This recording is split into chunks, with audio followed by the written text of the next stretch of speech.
नमस्कार, आप देख रहे न्यूज 18। मैं हूं आपके साथ मेनका चौधरी और ये वक्त है लाख टके की बात का।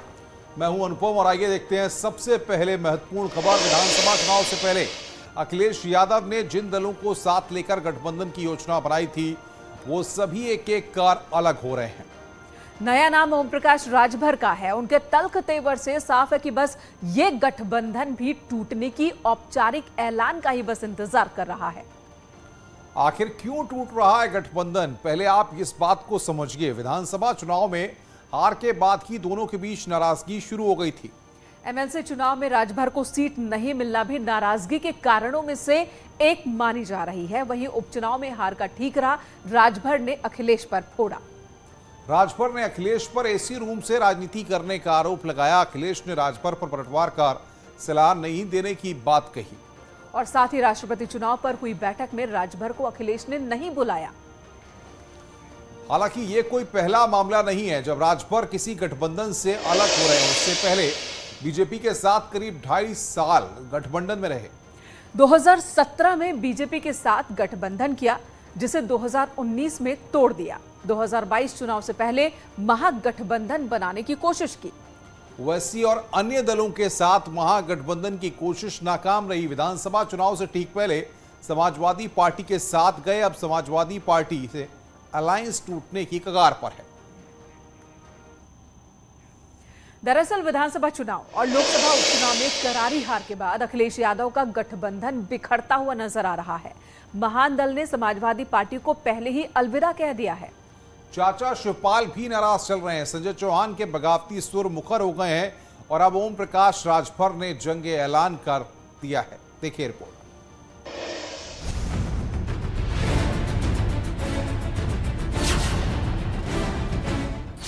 अब अखिलेश के महागठबंधन से ओम प्रकाश राजभर जा रहे हैं। बस औपचारिक ऐलान बाकी है, वो भी इसलिए क्योंकि राजभर चाहते हैं अखिलेश यादव ऐलान करें और अखिलेश चाहते हैं राजभर खुद चले जाएं। अभी चुनाव चल रहा है राष्ट्रपति का, तो आप विपक्ष के उम्मीदवार हैं, हम लोग विपक्ष के अपने सदस्य हैं, विधायक हमारे साथ छठ हुए, तो आप हमको बैठक में नहीं बुला रहे हैं, तो इसके पीछे राज क्या है ये तो बेहतर वही लोग बता पाएंगे कि वजह क्या था। एक गठबंधन साथी को बुला रहे हैं, दूसरे गठबंधन को नजरअंदाज कर रहे हैं, तो कहीं ना कहीं आप कहीं ये इशारा दूसरी तरफ कर रहे हैं। आपके मन में शंका है कि हम पर्दे के पीछे की राजनीति कर रहे हैं। अब श्री अखिलेश यादव जी ये तय कर लें कि वो हमको लेके चलना चाहते हैं, नहीं लेके चलना चाहते हैं, तो स्पष्ट कर दें। हम लोग कुछ समय का इंतजार कर रहे हैं और उसके बाद निर्णय लेंगे क्या करना है क्या नहीं करना। दरअसल अखिलेश और राजभर की नाराजगी विधानसभा चुनाव में हार के बाद से ही सामने आने लगी थी, लेकिन मुखर हुआ लोकसभा उपचुनाव में करारी हार के बाद, जब उपचुनाव में हार का ठीकरा ओपी राजभर ने अखिलेश यादव पर फोड़ दिया। उन्होंने यहाँ तक कहा था कि अखिलेश यादव अपने पिता के दम पर मुख्यमंत्री बने थे। दम पर नहीं, माननीय मुलायम सिंह यादव जी की कृपा पर मुख्यमंत्री बने। माननीय मुलायम सिंह जी के नेतृत्व में चुनाव हुआ था 2012। इनके नेतृत्व में जितने चुनाव हुए 14 हारे, 19 हारे, 17 हारे, 22 हारे, बाई इलेक्शन हुआ यो हारे, एमएलसी हारे। एक को चुनाव बता दें जो जीते हों। राजभर के इस बयान से अखिलेश यादव लाल हो गए। अखिलेश ने भी राजभर को सलाह न देने की नसीहत दे डाली। उसके बाद राजभर को राष्ट्रपति चुनाव के लिए हुई विपक्ष की बैठक में भी नहीं बुलाया गया। राजभर ने कहा सर हमें तो बुलाया नहीं गया इस बैठक में। वो हमारी समस्या है। राजभर ने कहा सर हमें तो बुलाया नहीं गया इस बैठक में। वो हमारी समस्या है।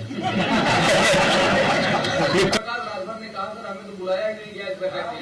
वो हमारी समस्या है। राजभर ने अखिलेश पर लगातार अनदेखी का आरोप लगाया है। राजभर का कहना है कि अखिलेश से मीटिंग के लिए उन्होंने उनके पार्टी के प्रवक्ता उदयवीर सिंह से फोन पर बात की, लेकिन समय नहीं मिला। लेकिन उदयवीर सिंह ने इससे इनकार किया है। समाजवादी पार्टी की तरफ से कोई बयानबाजी नहीं हुई है और दूसरी बात, अभी तक किसी ने कोई समय नहीं मांगा है, न पार्टी से न हमारे माध्यम से, और ऐसी कोई मीटिंग अभी फिलहाल होने की मुझे सूचना नहीं है। जब इस तरह की कोई सूचना होगी तो हम आपको सूचित कर देंगे। इधर राष्ट्रपति चुनाव को लेकर एनडीए की बैठक में राजभर के साथ चाचा शिवपाल भी पहुंचे थे। शिवपाल यादव पहले से ही अखिलेश से अलग दिखाई दे रहे हैं। राष्ट्रपति चुनाव में भी वो मुर्मू को ही वोट देंगे। पहले ही बोल दिया था, 1 महीना लगभग पहले बोल दिया था कि जो हमसे वोट मांगेगा उसको हम वोट करेंगे। तो फिर समाजवादी पार्टी के लोगों ने नहीं बुलाया, जबकि मैं समाजवादी पार्टी का विधायक हूँ, अभी भी हूँ। समझ ही रहे हो कि हमें किसी भी मीटिंग में, पार्टी की मीटिंग होती है, विधानमंडल दल की मीटिंग होती है, उसमें बुलाया नहीं जाता। अखिलेश से अदावत के बीच राजभर मुलायम सिंह से भी मिले हैं। हालांकि ये भेंट उनकी पत्नी के देहांत को लेकर सहानुभूति वाली थी, लेकिन इसके भी कई राजनीतिक मायने हो सकते हैं। Bureau report, news 18।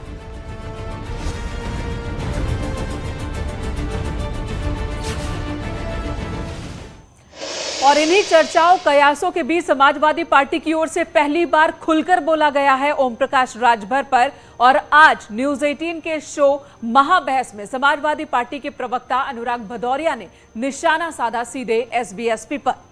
उन्होंने कहा है कि एसबीएसपी के नेताओं को मीडिया में बयानबाजी की ज्यादा आदत है, जबकि गठबंधन का एक धर्म होता है। सवाल यह है कि गठबंधन का एक धर्म होता है। जब आप गठबंधन में होते हो तो आपको व्यवहारिक भी होना पड़ता है, आपको भाषा शैली पे संयम रखना पड़ता है। आप समाजवादी पार्टी के राष्ट्रीय अध्यक्ष जी के बारे में जो मन में आएगा वो बोल देते हैं। आपको ब्रेक ही नहीं लगता है, तो आपको व्यवहार भी तो रखना चाहिए। जैसे समाजवादी पार्टी के राष्ट्रीय अध्यक्ष कभी नहीं कहते कुछ भी। क्या उन्होंने राजभर जी के बारे में कभी बोला आज तक? क्योंकि वो गठबंधन धर्म निभाते हैं। गठबंधन धर्म होता है कि आप एक दूसरे का सहयोग करें, एक दूसरे के बारे में गलत सलत नहीं बोलें। और आप गलत सलत बोलेंगे तो जाहिर सी बात है कि भाई जब पार्टी के राष्ट्रीय अध्यक्ष को आप कुछ भी बोलते चले जाते हैं, भाई आपकी लड़ाई तो भारतीय जनता पार्टी से होनी चाहिए ना। आपकी शिकायत हमसे रहती है, भारतीय जनता पार्टी से शिकायत होनी चाहिए। सरकार उनकी है भाई, उनकी सरकार में महंगाई, बेरोजगारी, महिला अत्याचार, ये जिस तरह का उत्पीड़न बढ़ा है, ये किस में बढ़ा है? भारतीय जनता पार्टी की सरकार में बढ़ा है। और आपकी नज़दीकियाँ उनसे ज़्यादा रहती है, क्योंकि भारतीय जनता पार्टी का काम है डिवाइड एंड रूल। तो आप भारतीय जनता पार्टी के चक्कर में पड़ते क्यों? भाई भारतीय जनता पार्टी तो चाहती है ये पूरे हिंदुस्तान के अंदर में कि डिवाइड एंड रूल करें, तो आप उनके ट्रेप में फंसते क्यों? एक बात। दूसरी बात, जहाँ तक कि आपके सवालों का है, तो आपको अगर सवाल करना है, आपको कोई शिकायत है, आप आइए, मिल बैठ के बात करके आप शिकायत कीजिए। आप मीडिया में खड़े होकर कुछ भी बोलने लगते हैं। भाई क्यों मीडिया में बोलते हो? भाई आपको गठबंधन धर्म निभाना, तो आइए बात कीजिए ना बैठ के। कि आपको कोई बात करनी तो करो। आप पहले ही मीडिया में बोलना शुरू कर देते हो, तो आपकी मंशा क्या है? आपकी मंशा गठबंधन धर्म निभाने की कहाँ है? आप निभाने की अगर मंशा होती तो शिकायत तो हमें भी बहुत सारी है राजभर जी से, लेकिन हम कभी शिकायत करते हैं क्या? कभी नहीं करते ना, क्योंकि हम गठबंधन का धर्म निभाते हैं। भाई आपस में एक दूसरे की शिकायत हो सकती है, क्योंकि हमें लड़ना है भारतीय जनता पार्टी से, हमें लड़ना है। जनता ने हमें विपक्ष में बैठाया है। ये मेरी नैतिक जिम्मेदारी बनती है कि हम विपक्ष में बैठ के जनता की समस्याओं को उठाएं, क्योंकि भारतीय जनता पार्टी तो चाहती है कि जनता के असली मुद्दों से हमारा आपका ध्यान भटका रहे। सोमवार को नए संसद भवन सेंट्रल विस्टा की छत पर पीएम मोदी ने अशोक स्तंभ का अनावरण किया, तो विपक्ष सवाल उठाने लगा।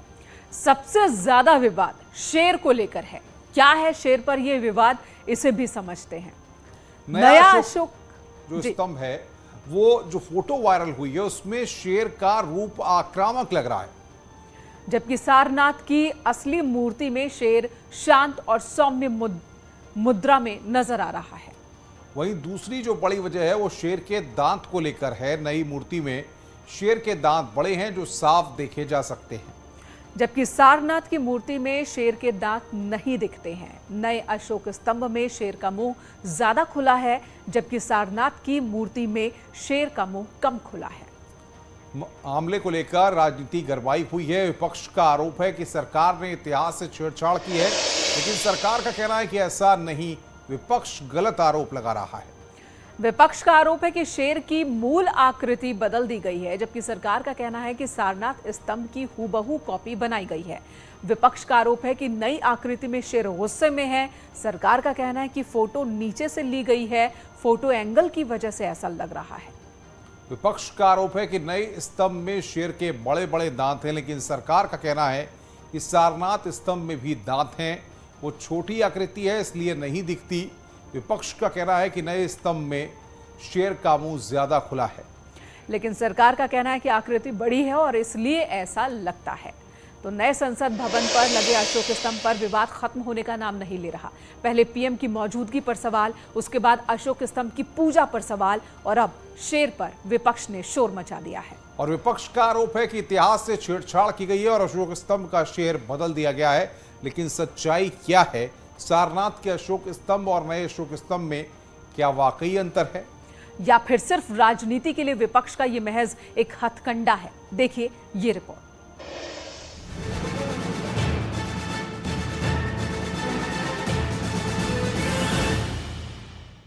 दरअसल विपक्ष का आरोप है कि इतिहास से छेड़छाड़ कर नए अशोक स्तंभ के शेर की डिजाइन बदलकर उसे उग्र बना दिया गया है, जबकि सारनाथ के अशोक स्तंभ में शेर का भाव सौम्य है, जिस पर केंद्रीय मंत्री हरदीप पुरी ने सरकार की ओर से कहा कि जिस सारनाथ मॉडल से प्रेरित होकर यह अशोक स्तंभ बनाया गया है, अगर इसके आकार में बदलाव नहीं किया जाता तो इतनी ऊंचाई से ये किसी को नहीं दिखने वाला था।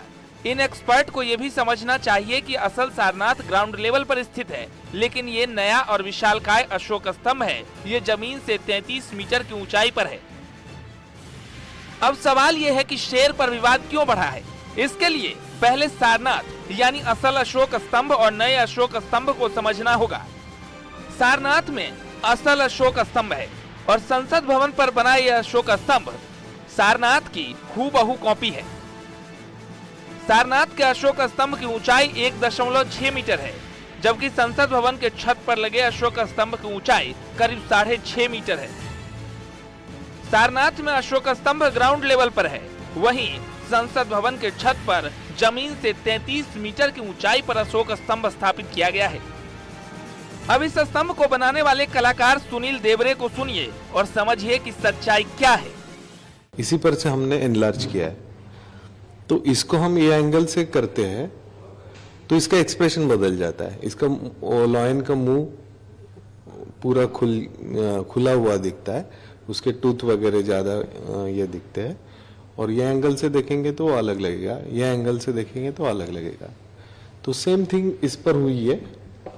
और रिप्लिका में भी जो लोगों का कहना है कि इसका टूथ दिख रहा है, टूथ है नहीं है, तो रिप्लिका में भी टूथ है उसमें।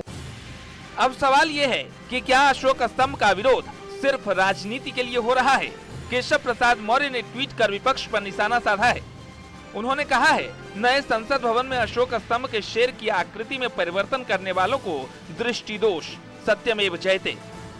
वहीं इतिहासकार की माने तो अशोक स्तंभ हूबहू बनाया गया है, लेकिन रिप्लिका में थोड़ा बहुत अंतर होना स्वाभाविक है। वहीं विपक्ष के आरोप को इतिहासकार भी पॉलिटिकल स्टंट बता रहे हैं कि थाईलैंड में 13वीं शताब्दी में बैंकॉक जो उनकी कैपिटल है उससे करीब 13 किलोमीटर दूर पर इसकी रिप्लिका बनाई गई है, और वो उनका राष्ट्र का, उनके संस्कृति का प्रतीक है। पिलर के ऊपर यही शेर, तो आज तक वहाँ तो कोई नहीं पूछा कि रिप्लिका क्यों है और क्या कमी है इसमें। फिर मुंह टेढ़ा है, भाई वो तो टूटा ना, नीचे जमीन से खुदाई से ना निकला है अलेक्जेंडर कनिंघम से 1901 में, तो कोई हल्का टूटा हो सकता है। आर्टिस्ट ने उसको बनाने में, उसको बैलेंस में बनाया, तो अंतर नाम का चीज नहीं है, ये तो राजनीतिक स्टंट में कहा जा रहा है। कुल मिलाकर नए अशोक स्तंभ पर विवाद अभी थमा नहीं है। वाराणसी से रवि पांडे के साथ ब्यूरो रिपोर्ट, न्यूज़ 18।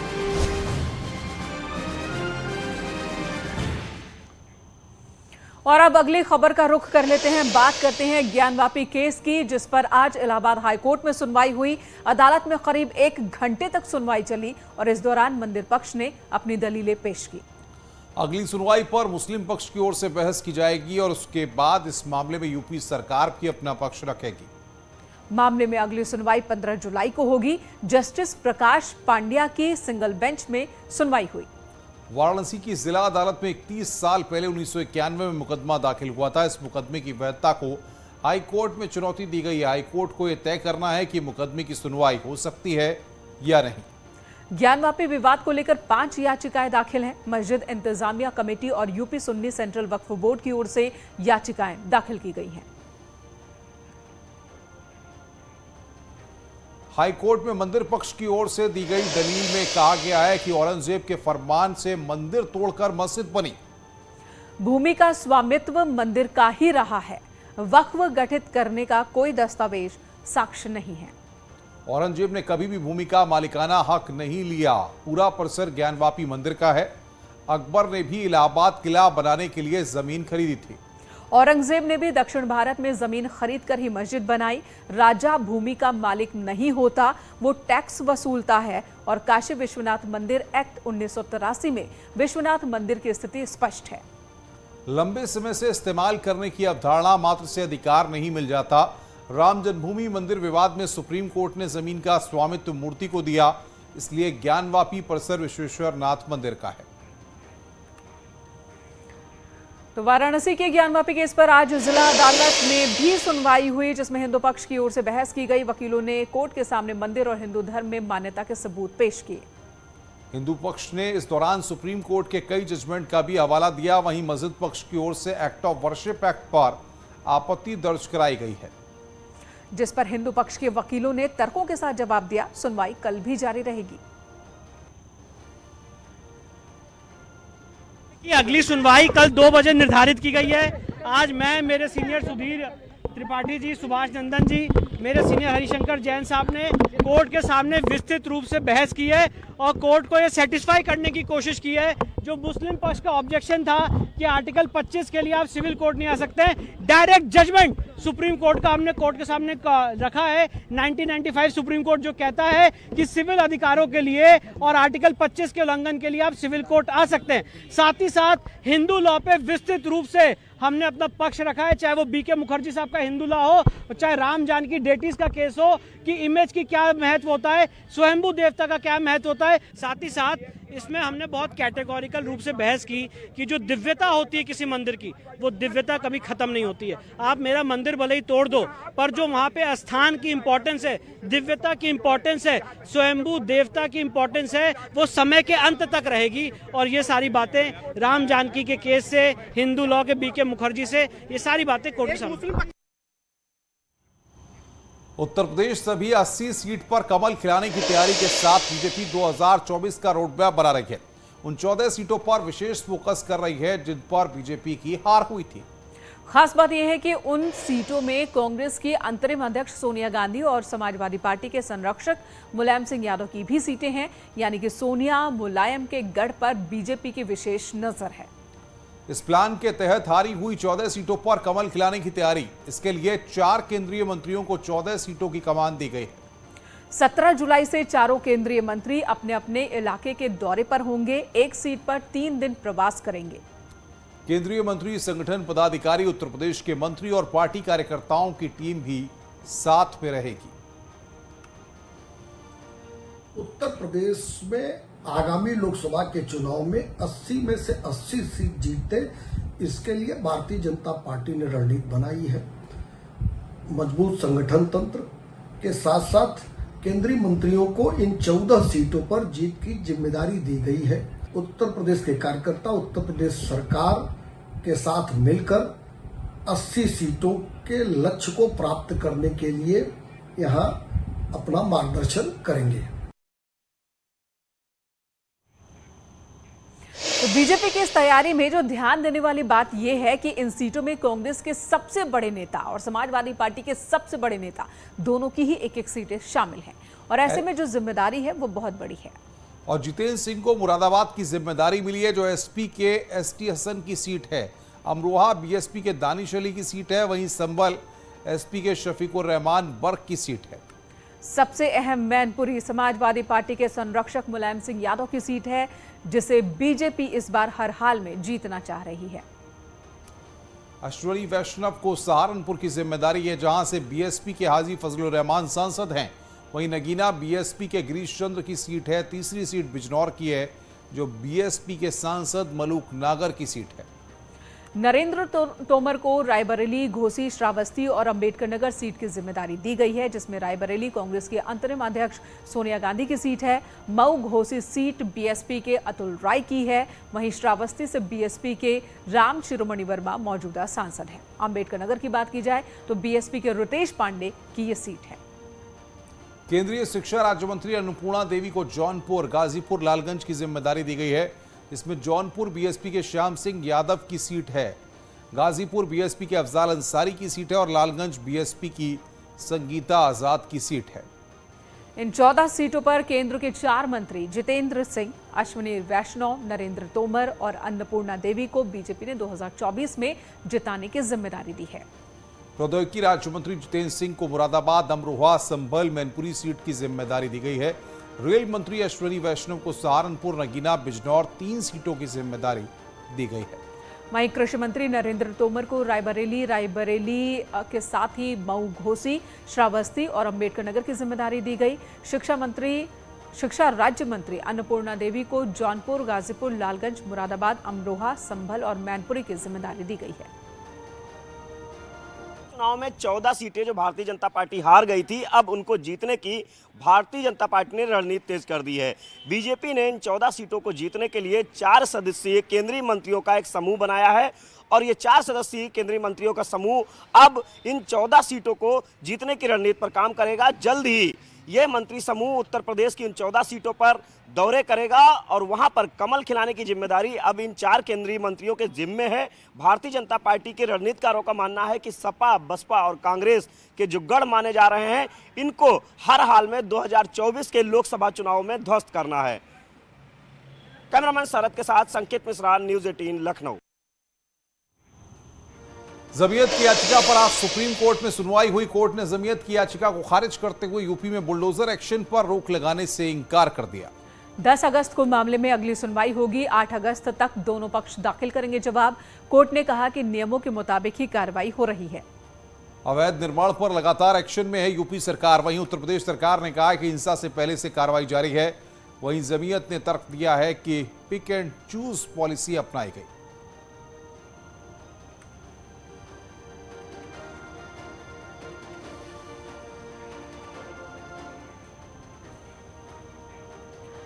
उधर मेरठ में बीएसपी के पूर्व मंत्री याकूब कुरैशी पर बड़ा एक्शन किया जा रहा है। याकूब कुरैशी का घर और फैक्ट्री कुर्क की गई।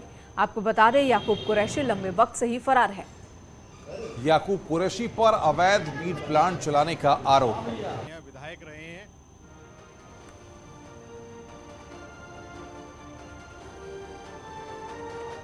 याकूब कुरैशी के घर के अंदर की तस्वीरें हैं जहां कुर्की की कार्रवाई चल रही है। भारी पुलिस फोर्स मौजूद है, क्यूआरटी की टीम मौजूद है और आप देख सकते हैं याकूब कुरैशी का जो आलीशान लाइफ स्टाइल था वो कैसा था। ये लाखों का बेड यहां पर है। इसके अलावा एसी लगे हुए हैं। घर में जो पुताई और बाकी सब चीजें हैं वो दर्शाती हैं कि किस आलीशान लाइफ स्टाइल से याकूब कुरैशी रहते थे। लेकिन अवैध मीट प्लांट संचालन करते थे। 31 मार्च को अवैध मीट प्लांट संचालन के मामले में एफआईआर दर्ज की गई, जिस पूरे मामले में करीब 14 लोगों के खिलाफ एफआईआर दर्ज हुई और आज यहां पर कुर्की की कार्रवाई को अंजाम दिया जा रहा है। तमाम पुलिस ऑफिसर्स मौजूद हैं जो कुर्की की कार्रवाई को अंजाम देने के लिए आए हैं। पहले एनबीडब्ल्यू जारी किए गए, 82 की कार्रवाई की गई, लेकिन जब याकूब कुरैशी ने जांच में सहयोग नहीं किया तो फिर आज कुर्की की कार्रवाई को अंजाम दिया जा रहा है। घर का कुछ हिस्सा खोल लिया गया है, कुछ हिस्से में अभी भी ताले लगे हुए हैं। लेकिन मैं आपको दिखाना चाहूंगा वो तस्वीरें जिससे पता चलता है कि इस घर के अंदर पिछले काफी समय से लोग रह रहे थे। आप देख सकते हैं कि किस कदर यहाँ पर मीट भरा हुआ है। डीप फ्रीजर में मीट लगाया गया है और ये गवाही देता है कि यहाँ पर लोग रह रहे थे। अनुमानित लगभग बताया जा सकता है जो 100 करोड़ प्लस ही है, उससे कम नहीं है। बाकी एग्जैक्ट अनुमानित वो राजस्व विभाग से ही लगाया जा सकता है। पूर्व मंत्री थे, लगातार नोटिस दिए गए, किस तरीके से कार्रवाई का चरण आगे बढ़ा? जी, पूरा नियमानुसार इसमें अवेलेबल एनबीडब्ल्यू लिया गया और उसके बाद सीआरपीसी 82 की कार्रवाई पहले भी की गई। आप सभी लोग विदित भी हैं, आप सब लोगों के माध्यम से भी इस चीज़ के लिए प्रचार प्रसार भी कराया गया। सीआरपीसी 82 कार्रवाई के बाद भी ये कोर्ट में अपने आप को सरेंडर नहीं किए, ना विवेचक के समक्ष उपस्थित हुए, जिसके बाद इसमें कोर्ट से सीआरपीसी 83 की कार्रवाई के लिए आज इसमें किया गया है। कौन कौन फरार है याकूब फैमिली से? जी, जैसा पूर्व में जो जानकारी है वो ज़्यादा बेहतर विवेचक बता पाएंगे, लेकिन इनकी वाइफ का बेल हो एंटीसिपेटरी बेल हो गया था। उसके बाद बाकी लोग फरार ही हैं, इसमें अभी तक अपीयर नहीं हुए हैं।